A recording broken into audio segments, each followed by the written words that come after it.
mga lods, pang episode 14 na pala tayo. May nakita tayo lang kaya, biglang sumibat. Agoy, ito may isang trumpet.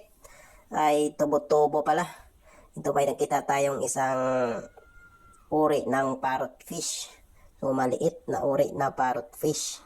So, dyan ka muna papalaki ka. So, dito guys, may nakita tayong isdang maliliit at napakarami pa. Anong tawag nyo dito sa inyo guys? Adoy, may nakita tayong isang samaral sa pool.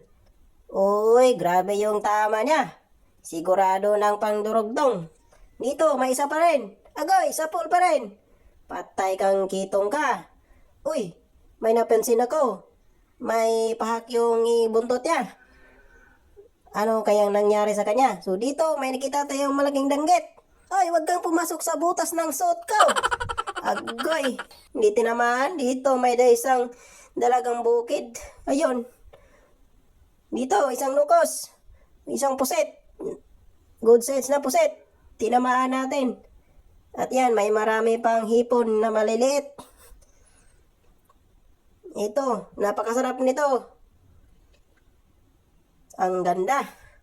Talaga ng nukos. Ito, may isang lipte. Kaso nga lang ay maliit pa. So, papalaki ka muna. Doon ka sa unahan para hindi ka madali ng ibang kasama natin. Dito, jackpot si Master. Nakadali ng isang gold bar na trevally. Grabe, ang lupit. Dalawa sana ito, yung isa maliit. Hindi ko na lang pinana kasi alanganin pa. So, ito na lang yung dinali. Grabe naman. Dito, may nakita tayo. Oy, parot! Patay! Marunong kaya itong magsalita. Hey, Reggie, what's up?